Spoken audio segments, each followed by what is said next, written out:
അമ്മ എന്താണ് ചെയ്യണ? ഇത് നോക്കുമ്പോ നമ്മുടെ ആവശ്യത്തിന് ഇത്തിരി പുളി വാങ്ങി തല്ലി വെച്ചതാണ്. അതെയാ? ആ ചേച്ചി കോയമ്പത്തൂരിൽ നിന്ന് വെറുതെ ഒരു 2 കിലോ തരും 2 കിലോ തരും എന്ന് ചോദിക്കുന്നു. അങ്ങനെ അല്ലേ? അപ്പൊ ശരി, അതിന് കൊടുക്കാലോ. അതായത് ഇനി ആവശ്യത്തിനേ ഉള്ളൂ, കുറച്ചേ ഉള്ളൂ മുന്നത്. അപ്പൊ ആ ചേച്ചി വെറുതെ ചോദിക്കുന്നു. ഇങ്ങനെ പറഞ്ഞു പറഞ്ഞിട്ട് തന്നെ 10 കിലോനോളം കൊടുത്തു. 1 കിലോ തരും 2 കിലോ തരും പറഞ്ഞിട്ട്.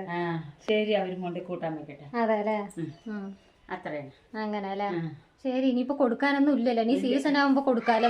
സീസൺ ആവുമ്പോ കുറച്ച് വാങ്ങി തല്ലിയ കൊടുക്കാം. ഓക്കെ. അമ്മ എന്താണ് ചെയ്യണ? ഇത് നോക്കുമ്പോ നമ്മുടെ ആവശ്യത്തിന് ഇത്തിരി പുളി വാങ്ങി തല്ലി വെച്ചതാണ്. അതെയാ? ആ ചേച്ചി കോയമ്പത്തൂരിൽ നിന്ന് വെറുതെ ഒരു 2 കിലോ തരും 2 കിലോ തരും എന്ന് ചോദിക്കുന്നു. അങ്ങനെ അല്ലേ? അപ്പൊ ശരി, അതിന് കൊടുക്കാലോ. അതായത് ഇനി ആവശ്യത്തിനേ ഉള്ളൂ, കുറച്ചേ ഉള്ളൂ മുന്നത്. അപ്പൊ ആ ചേച്ചി വെറുതെ ചോദിക്കുന്നു. ഇങ്ങനെ പറഞ്ഞു പറഞ്ഞിട്ട് തന്നെ 10 കിലോനോളം കൊടുത്തു. 1 കിലോ തരും 2 കിലോ തരും പറഞ്ഞിട്ട്. ശരി, അവരും കൊണ്ട് കൂട്ടാൻ വെക്കട്ടെ. അതെ അല്ലേ? അത്രയാണ്. അങ്ങനെ അല്ലേ? ശരി, ഇനിയിപ്പോ കൊടുക്കാനൊന്നും ഇല്ലല്ലോ, നീ സീസൺ ആവുമ്പോ കൊടുക്കാലോ. സീസൺ ആവുമ്പോ കുറച്ച് വാങ്ങി തല്ലിയ കൊടുക്കാം. ഓക്കെ.